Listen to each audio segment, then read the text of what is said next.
toda quinta-feira, a gente estreou na quinta passada, a gente tem um espaço agora chamado Direito em Pauta, com os professores do curso de Direito aqui da UBRA, também com convidados.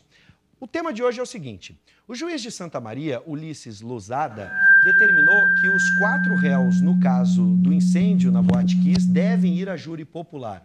Os donos Elisandro Spur, Mauro Hoffman e os músicos Marcelo Jesus dos Santos e Luciano Bonilla Leão respondem por 242 mortes. Quem comenta este assunto agora são os professores do curso de Direito da UBRA. Estão conosco o professor de Direito Penal, André César, o professor do curso de pós-graduação em Engenharia e Segurança do Trabalho, Cláudio Alberto Hansen, e o professor de Psicologia Jurídica do curso de Direito, Jorge Trindade, além do professor de Direito Administrativo, Paulo Regis Rosa da Silva. Boa noite, sejam bem-vindos, professores. Muito bem, boa noite aos nossos convidados, boa noite, professor Jorge Trindade. É com alegria que nós recebemos o professor Hansen, que é professor de pós-graduação em Engenharia de Segurança do Trabalho na nossa universidade. Dando início à nossa conversa sobre esse tema de grande relevância, professor Hansen, nós gostaríamos de lhe indagar esse quadro que foi a tragédia da Boate Kiss. Nós podemos debitar isso a que fator ou a quais fatores? O fator foi um fator de, não se pode dizer até uma casualidade, porque houve uma infração ali que nós aqui não levamos a sério, que foi o uso de fogos de artifício dentro de um recinto em que estavam pessoas, de reunião de pessoas. Então, isso não se admite. Não se admite. Nós gostamos e fazemos, mas está errado. Então, essa infração foi talvez o ponto inicial.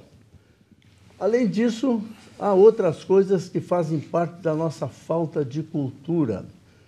Por exemplo, esses estabelecimentos todos têm que fazer um isolamento acústico, porque senão os vizinhos reclamam do barulho e o estabelecimento não pode funcionar com aquele som e fazendo tudo aquilo que os participantes gostam e vão lá por causa disto. Então, esses produtos de isolamento, hoje todos eles, em geral, são plásticos expandidos, e como eles contêm ar entre aquelas células, daquelas moléculas todas que são ricas em carbono e hidrogênio, e o ar absorve esse som. Então, não deixa o som sair para fora. Só que esse produto, sendo um plástico rico em carbono e hidrogênio, ele queima com facilidade. Ele tem uma característica de ser um combustível por excelência. Existe hoje também. Isso não é só hoje, isso já existe há dezenas de anos. O plástico não é muito antigo, né? Aqui entre nós. Faz 50 anos que nós usamos plásticos. Mas já de alguns, vamos dizer, 20 anos para cá, existe um produto que é autoextinguível. Se começar um incêndio, a queimar, o material carboniza e apaga, não propaga o fogo. Professor Hansen, nos perdoe, nós estamos com um WhatsApp. Está sendo feita uma consulta. Vamos pedir que seja analisado isso. Perfeito, professor. Eu quero lembrar aos telespectadores que eles podem participar da conversa pelo 9588-2374, anote aí no seu celular, 9588-2374, você pode enviar comentários ou pergunta para os professores aqui no espaço Direito em Pauta. Por favor, professor. O senhor concluía que existem materiais hoje mais modernos. Por favor, professor. Esses materiais, imagina o seguinte, que ali foi feito um isolamento acústico naquela boate cuja área era inferior a 700 metros quadrados. Então, uma área relativamente pequena. E esses grandes salões de festas dos clubes, eles parecem muito grandes, mas as áreas, em geral, não ultrapassam aí de 1.000 metros quadrados. Às vezes são muito menos, às vezes são 100 e poucos metros quadrados. E a área em que se faz os revestimentos é a área onde está o som. No palco, há uma central de som. Então, isso não oneraria toda essa despesa para a decoração do estabelecimento. O que há, isso sim, é uma falta de cultura. Isso, o Brasil, infelizmente, está demorando muito. Aí se exige muitas coisas. Professor Hansen, o que determinou a morte das pessoas que estavam naquele estabelecimento? As pessoas morreram pela inalação de 2 gases. Monóxido de carbono, que sempre se forma quando há uma combustão. E especialmente o gás cianídrico, ou cianeto de hidrogênio, que é um gás liberado pelo poliuretano. Esse poliuretano é um plástico que vai conviver com o homem. Os fabricantes dizem que nos próximos 200 anos, o homem vai usar cada vez mais poliuretano. Agora, a gente não sabe que o poliuretano contém na sua molécula, inclusive, átomos de nitrogênio. E como tem carbono, hidrogênio, e o nitrogênio forma um gás chamado gás cianídrico. Foi esse gás que causou a morte dos frequentadores? Gás, praticamente pode-se dizer que ali, numa extensão ali de 40 metros, num tempo de 10, não mais que 15 minutos, 200 daqueles jovens morreram naquele lugar. As instalações daquele estabelecimento eram adequadas? Havia saída de emergência? Ou seja, a estrutura estava adequada para colocar um número expressivo? Segundo consta, teria lá aproximadamente 1.000 pessoas dentro do estabelecimento? Se realmente for 1.000 pessoas, como as pessoas declaram, estava superlotado. A lotação máxima seria de 1 pessoa por metro quadrado diária. Então, essa capacidade não atingiria 700 pessoas. Bom, nós vamos pedir agora, eu vou lhe pedir licença para nós falarmos sobre a questão que foi manchete na imprensa nos últimos dias, que se trata efetivamente da decisão proferida pelo magistrado de Santa Maria. E aí nós vamos pedir, né, professor Jorge? E aí eu já entraria com uma pergunta para o professor André, que é professor de Direito Penal aqui da universidade, no sentido de saber 2 coisas, professor André. Primeiro, essas pessoas que foram réus no processo criminal, elas desejaram aquele resultado, produziram aquele resultado, ou apenas assumiram o risco desse resultado, ou, quem sabe, apenas agiram porque foram negligentes, imprudentes e inconsequentes na produção desse espetáculo. Segunda pergunta que eu já encaminho, estou vendo o pessoal da banda aqui, a gente sempre pensa na responsabilidade das pessoas e nas consequências sociais que esse evento teve. Eu pergunto, as pessoas que são responsabilizadas no processo criminal, que irão ser julgadas pelo tribunal de júri, ou seja, pelos pares da sociedade, pelo conselho de sentença popular e não propriamente por um juiz togado de direito, elas teriam condições, hipoteticamente falando, de julgar um caso tão complexo, com variáveis de engenharia, de segurança, de medicina, aspectos de toda a ordem. Estaria adequado que as pessoas do povo fossem as pessoas que irão julgar esse caso, ou, no seu entendimento, haveria de ser um juiz de direito? Boa tarde a todos. Boa tarde, professor Paulo Regis, professor Jorge Trindade, professor Cláudio. A decisão que foi proferida pelo doutor... Por gentileza, professor, o microfone, por gentileza. Perdão. Boa tarde a todos, professor Jorge, professor Paulo Regis, professor Cláudio. A decisão que foi proferida pelo doutor Ulisses Lousada, ela põe termo a uma primeira etapa deste processo, que é o processo da Boate Kiss. Um processo complexo, de repercussão, como o próprio juiz mencionou na sentença. Uma sentença que, tecnicamente, nós chamamos de pronúncia, ou seja, nessa decisão, dentro dos limites do juiz, ele vai decidir, na verdade, decidiu pelo julgamento desses réus em plenário pelo Conselho de Sentença do Tribunal do Júri. O que faz o juiz determinar nesse momento que os réus sejam levados a julgamento? É exatamente a resposta para a sua primeira pergunta. Professor, eu peço escusas, mas há uma consulta feita por um telespectador no sentido de que o prefeito não teria nenhuma responsabilidade, porque ele não foi incluído, né? Não. Não. A denúncia foi oferecida, no caso dessa pronúncia, em relação a 4 réus. Esses 4 réus estão, entre eles, os sócios proprietários e 2 componentes da banda, não é? Então, então o prefeito não compôs o rol desses acusados que estão sendo levados a júri nesse momento. Pelo menos, por enquanto. Por quê? Porque essa decisão ainda vai ser levada ao Tribunal de Justiça para um recurso. Sobre o aspecto técnico, o que levaria a descartar, por exemplo, por que o prefeito, sob o aspecto técnico, o que justifica ele não ter sido inserido como réu nesse processo? Bom, a titularidade da ação é do Ministério Público. Entendeu o Ministério Público, por seus fundamentos, por seu convencimento, de não incluí-lo na relação dos acusados. Talvez, aí é uma presunção, né, de que talvez tenha sido justamente pela resposta que o professor Jorge Trindade fez agora há pouco. Ou seja, o que leva ao tribunal do júri estes réus. Então, há 2 situações, inclusive, que o juiz menciona diretamente na sentença de pronúncia, que diz respeito ao dolo. Ou seja, muito ouve-se falar em crimes dolosos e crimes culposos, tecnicamente falando.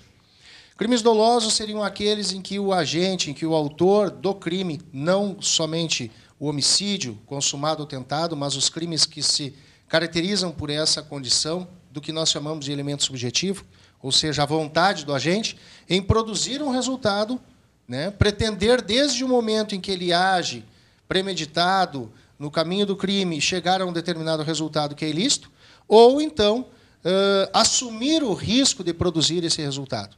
Mas assumir o risco de tal maneira que ele seja indiferente ao resultado produzido.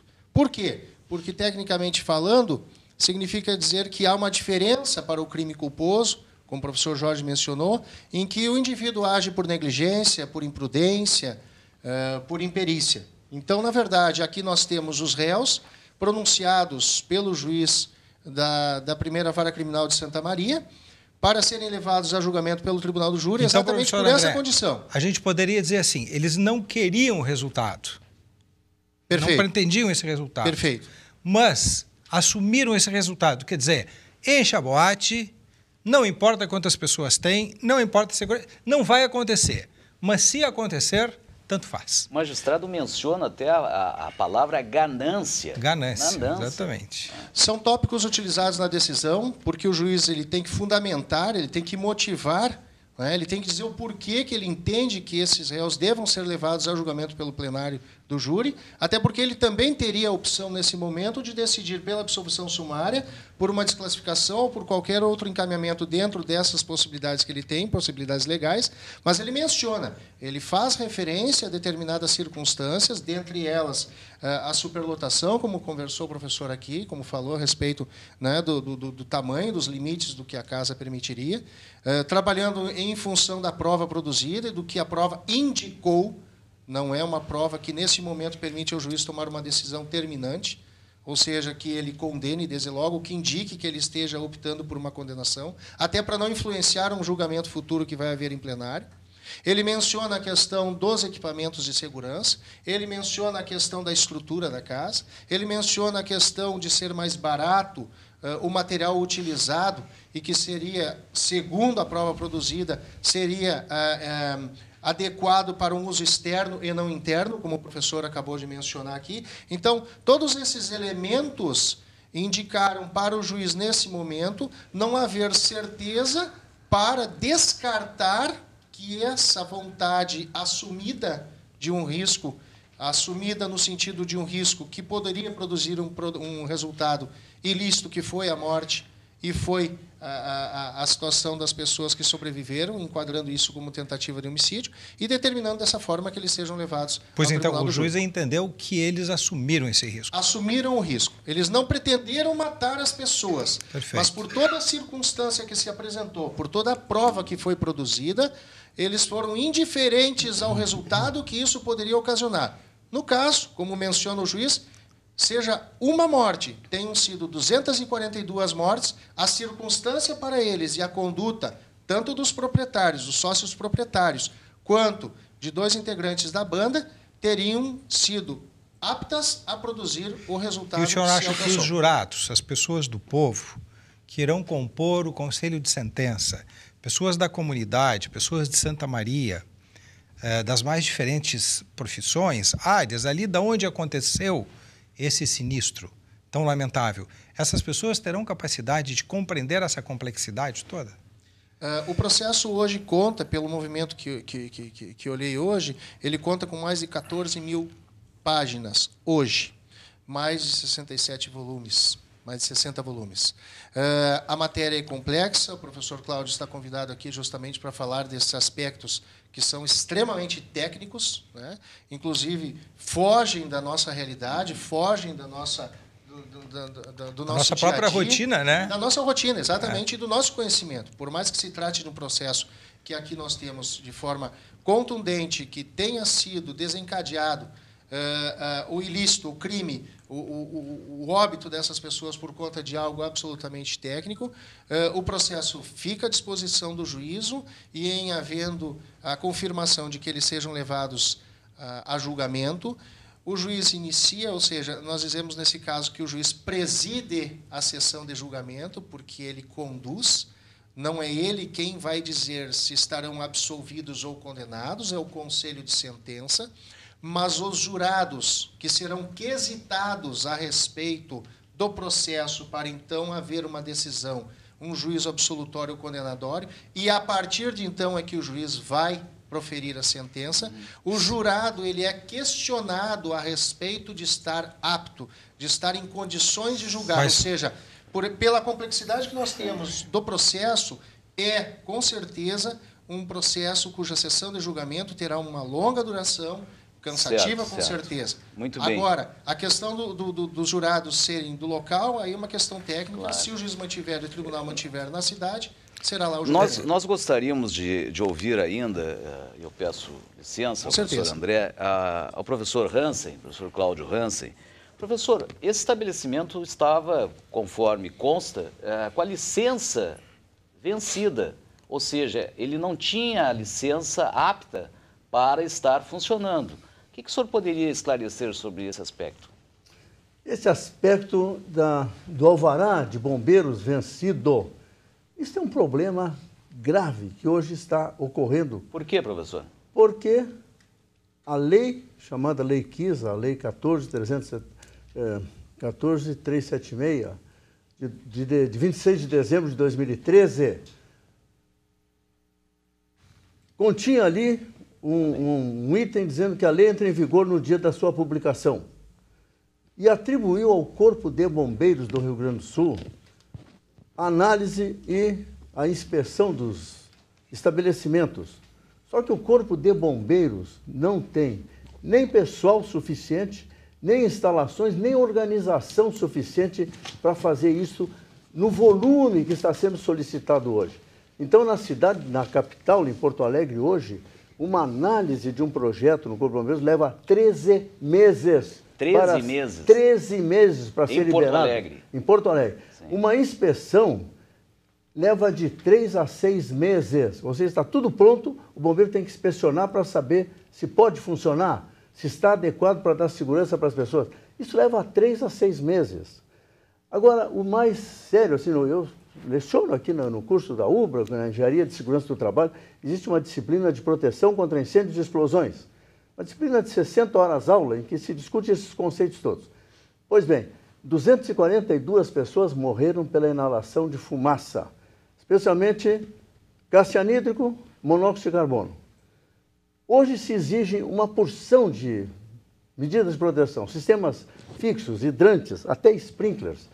Quando houve um incêndio, uma poderosa entidade chamada Associação de Fabricantes de Sprinklers dos Estados Unidos. Eles vieram ao Brasil para participar das discussões, deram um depoimento na Assembleia Legislativa do Rio Grande do Sul. Essa instalação é cara. No meu ponto de vista, na Boate Kiss não teria resolvido nada se tivesse sido instalado, não teria salvo a vida das pessoas. Agora, o que poderia salvar a vida das pessoas seria controle e exaustão de fumaça. Um projeto que os nossos engenheiros mecânicos, formados em qualquer universidade, todas as universidades, escolas de engenharia do Rio Grande do Sul, podem projetar para os clubes nas suas cidades. Professor, isso não é exigido. Nós temos um problema que é tempo. Nós poderíamos passar horas e horas debatendo esse assunto e, na verdade, nós queremos dar essa ideia, mas estamos premidos aqui pelo tempo. Então, nós vamos pedir a delicadeza que o senhor faça umas considerações finais e depois ao professor André. Considerações finais. O Corpo de Bombeiros é muito eficiente, é muito competente, é muito sério. O Corpo de Bombeiros não faz porque não tem o apoio de pessoal e de serviços, de verbas para fazer esse trabalho. Inclusive o sistema de informatizado. O bombeiro luta, faz o melhor que pode, mas não é culpa do bombeiro, é culpa da estrutura. E foi tudo jogado no colo do bombeiro.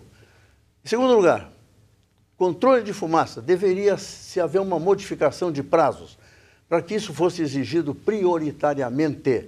O que vai garantir o salvamento da vida, a garantia da vida das pessoas que estão dentro de salões, que pode queimar esses materiais de isolamento e os próprios materiais de decoração, é o controle e exaustão de fumaça. Tá bem, tá bem. Muito obrigado. Professor André, brevemente, por favor. Um crime Professor, complexo. microfone, por gentileza. Um crime complexo, uma fatalidade, na verdade, e que nós temos na história, infelizmente, marcante do Poder Judiciário do Rio Grande do Sul. Todos nós esperamos que haja isenção, continue havendo isenção e continue havendo a garantia de um processo devido e que, na verdade, todas as pessoas do Rio Grande e do país, até porque também se tornou um fato conhecido fora do país, seja julgado e seja trazido à justiça o resultado que deve ser feito em função de um processo devido. É isso. Professor Jorge, considerações finais? Professor Paulo, professor André, professor Cláudio, não vamos esperar que um outro evento desta natureza, ou quem sabe, pior ainda, venha a acontecer para tomar estas providências que o senhor e o professor André, todos nós aqui, tão claramente colocamos à população. Não vamos esperar que um novo evento dramático desta ordem aconteça para depois estarmos aqui discutindo o que nós deveríamos ter feito. Eu acho que o que se convoca é a todos nós, os órgãos públicos, a sociedade, a universidade, os engenheiros, os médicos, advogados, os operadores de toda a área, que tomem as providências para que um episódio desse nunca mais se repita. Muito bem. Agradecemos a presença. Muito bem, professores, muito obrigado pela participação. Lembrando que quinta-feira a gente tem um novo encontro no Espaço Direito em Pauta. Fique ligado. Boa noite, mais uma vez, obrigado.